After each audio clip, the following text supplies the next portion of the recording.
elsewhere in the province. I think Whistler being one example currently. It is very much related to the vaccine supply and getting folks registered, knowing how many people we would have to immunize. I know that our public health officials, our medical health officers, as well as the provincial health office, are keeping a really close eye on areas of the province where there is ongoing high case rates and making assessments in terms of what can be done to tackle those. And we've all seen the maps that show at the local health area level where some of the more harder hit areas are at this time. It's not just about the vaccine rollout, though, in terms of addressing that. Our first line of defense, as I think the Minister and Dr. Henry have said repeatedly, is that we all still need to be following the public health guidelines for helping to bring those case numbers down as well. And that's whether or not you've received your vaccine. It's still really important that we're, maintaining safe distances, keeping social interactions to a minimum, and following those stronger provincial health orders that are in place and remain in place at this time. The sort of circuit breaker additions that they made to the provincial restrictions, because that's another major measure in reducing the amount of COVID activity that's happening in any given place. Yesterday, one of the other things that kind of came down is they talked about in some areas, for example, transmission was happening due to kind of manufacturing workplaces, for example. But in other areas of the province, it was due to restaurants and bars, or that's where it was happening anyway.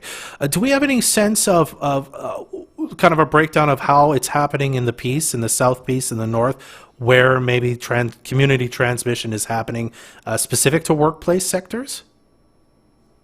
I don't, and that wasn't a level of detail that was provided for the North in yesterday's briefing. I think we're probably similar in some cases to other regions in terms of where our contact tracing and contact management teams are noting where transmission is occurring. It's really important that people be aware of the kind of connections and social interactions that they're making, and keeping in mind the provincial restrictions that are in place that are aimed directly at reducing transmission, not just in the overall community, but in some of those particular settings. And finally, has there been any kind of conversation, and I'm not sure if this happens on the Northern Health level at all, but about regional restrictions? Because so far through this pandemic, it's been, I think, all kind of province-wide, this is what's happening. But again, for example, the North Peace at the moment has seemingly less cases than the South Peace. So has there been a conversation about maybe having more regional controls, so in places where it's happening worse, they have harsher restrictions than a place where it's not happening so bad? I think enforcement of that would be a challenge, frankly, because we know that people move and the virus moves with them. There are no regional level restrictions in place in the North or in any health authority that I'm aware of off the top of my head. Those provincial restrictions are province-wide. I wouldn't want anyone thinking that because we're way up here that we're somehow either immune to or not covered by those restrictions. We very much are. And those are measures that have been put in place at a provincial level to protect everyone. All right, Erin. Well, I really appreciate you taking a few minutes to talk to us today about this. Thank you again. No problem. Anytime. Have a great day. All right, that's Erin Collins with Northern Health. We'll be right back to talk to Donna Kane right after this on Moose Talks. Over the past 2 decades, Arctech Welding and Machining has evolved from welding and machining to Northern BC's go-to for custom steel and fabrication services. No matter the project, big or small, we offer structural steel fabrication with our 8-axis Workman beam line, a computerized plasma torch, accommodating plates up to 8 by 24 feet. Our fleet of portable welding trucks come to you. Plus, we offer repairs, sandblasting, painting, and more. Check out our latest projects and start planning yours at arctech-welding.com. The North Peace Leisure Pool has a variety of activities and programs happening throughout the year. This month, there's plenty happening at the pool for the whole family. Here's what's coming up. The Stay Safe program teaches youth the importance of responsibility and respect, and how to recognize and respond to unexpected situations such as home emergencies, strangers, and unanticipated visits. For the full schedule of programs and activities at the North Peace Leisure Pool, visit the city's website at fortstjohn.ca. Hey there, this is Ayla from Friendly Pets Grooming. Did you know there's more advantages to cutting your dog's nails other than the sweet sound of silence of no clicking on your floors? There are many reasons to keep your partner in crime's nails manicured. Keeping the nails short prevents future or worsening arthritis. It also helps prevent splayfoot, which, if left long enough, could lead to surgery to fix. So that $10 nail trim could save you thousands in the long run. Short nails also ensure that your dog is comfortable, as long nails can become embedded into the paw pads or become broken and chipped, causing bleeding and sensitivity. So bring your dog down to Friendly Pets every Tuesdays and Thursdays from 3 to 4 and Saturdays 11 to 2 for their walk-in pedicure. Driving, staying warm, working outdoors. Things that are more challenging in winter. Okay, UTV rentals, two-way radio, cell boosters. Things you can get at T&T Communications. In the winter months, everything can be a little more challenging. While T&T Communications can't change the weather, they can help you be prepared out there with UTV rentals, two-way radios, communication towers, and even cell boosters for your truck, house, or work site. T&T Communications in Fort St. John, your Bell source in the Peace. Watch this show live on Facebook or download the podcast at energeticcity.ca. Welcome back to the show. I'm Dub Craig. Now we're going to talk to somebody who has just been awarded the Medal of Good Citizenship. She's also the executive director of the Peace Liard Regional Arts Council. She's also a poet and an artist in her own right. It's Donna Kane who joins us now from Rolla. Donna, thank you so much for being on Moose Talks today. Well, thank you so much for having me on. So I want to start with the medal itself. First of all, congratulations, of course, on winning. What does recognition like this mean to you when it's kind of essentially on a provincial level recognition that you're getting?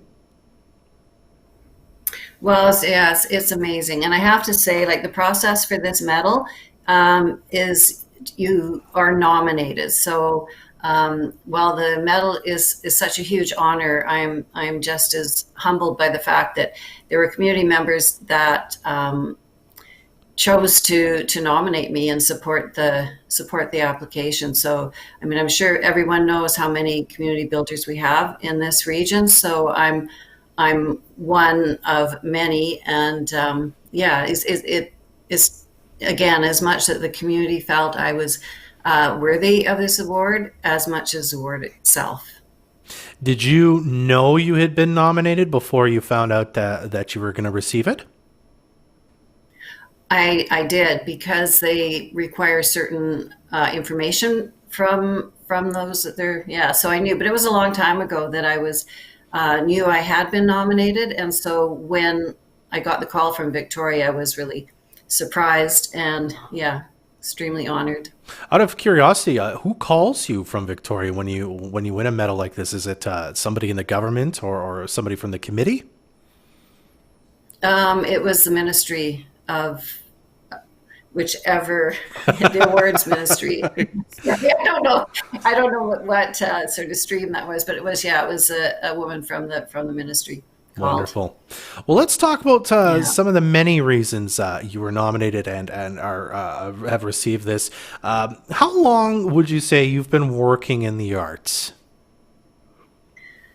Well over 20 years. The Northeast BC has always had a very rich arts, culture, heritage environment. So, when I was younger, I attended a lot of the things that were being organized. And then when I started to see, just certain areas that didn't have as much opportunities for artists, particularly the literary arts, then I just kind of decided that, I would try and help out with those needs that I saw that weren't being as well addressed as others. So I started out with creating a reading series, and that was well over 20 years ago. And since then, I've probably had, getting close to 200 writers who came from across the country and supported by the Canada Council for the Arts. So that was kind of my first little step into it. And then since then, I started organizing more multidisciplinary events like the Musqueam Artist Camps and that sort of thing. So I've been at it a long time. Is that about 20 years been about how long you've been with the Peace Liard Regional Arts Council? No, with the Regional Arts Council, it's only been the last 6 years. Prior to that, I worked at the Northern Lights College. So when I stepped down from my position at college, I thought, well, here's an opportunity to continue the volunteer work that I had been doing anyway on the side, but do it in a more, I guess, sort of formal environment. So yes, it's the first sort of paid position I've had in over 20 years. And as anyone knows, nonprofits aren't exactly a way to get rich, but they make you rich in a lot of other ways. They certainly do. Words North, one of the things you've helped kind of make and make great, and is specifically on the government website. They mentioned the projects you helped bring to the fore in kind of commemoration of the 75th anniversary of the Alaska Highway construction. That CD, the Alaska Highway song, still on sale in many different places around here, featuring lots of great local artists. Where did you come up with the idea to do something like this? Was it all kind of in your head, or were people sort of feeding you like, hey, maybe we could do this? Was it a collaboration? It was definitely a collaboration. I mean, some of those projects, we did a lot of projects during 2017, but I would say Sue Popescu, who we're all like still missing so much. I mean, she was a spark plug in the Peace Liard Regional Arts Council. And what would happen, like say with the public art sculpture, I would have this idea. My original idea was a kind of a take objects from the building of the highway and have artists sort of repurpose them into art. And Sue always goes like many steps farther. And so she called me one day after I mentioned this idea, and she's like, you know what? I got a whole trencher. I was like, oh, okay. So now this project is way bigger than what I imagined it. So now I would say Sue was an instigator to a lot of those projects that I then carried out under their direction. Now, having Lawrence Hill come up here, that was another one of the things specifically mentioned. He wrote the Book of Negroes, which was a huge deal when it came out. I'm blanking on the date, but some time ago now. Again, I mean, was that an idea that he had and you worked with him, or was that we want to invite you to come up? There's a bunch of history here that I think you'd be very interested in. That was like just kind of a very lucky coincidence, because I just happened to be reading about which writers were at the Pierre Burton residency up in Whitehorse, and I noticed that one was Lawrence Hill, and I read that he was working on a novel about the Black American soldiers who worked on the Alaska Highway. So I just emailed him and said, hey, if you're coming through ever, just let me know, because maybe I can help connect you to different people along the highway, and maybe we could do some readings. And he got back to me right away, and we worked together to create those readings, and they were like jam-packed. Like it was standing room only all the way up the highway. He did several readings up the highway. So yeah, that too is just something that I happened upon and thought, well, what the heck, I'll send him a message and see what happens. And that book that he's working on, I think will be out I think next year. So yeah. Wonderful. Do you know if is it going to be like a fictional account of it, if I could use that word, or is it going to be a kind of a more of a historical? It'll be like historical fiction. Wonderful. And but a lot of it was just really, I think, lucky for both of us, because we got this great reading tour out of it. But at the same time, I was able to help him connect with a lot of the local residents that I knew. So I think it benefited us both.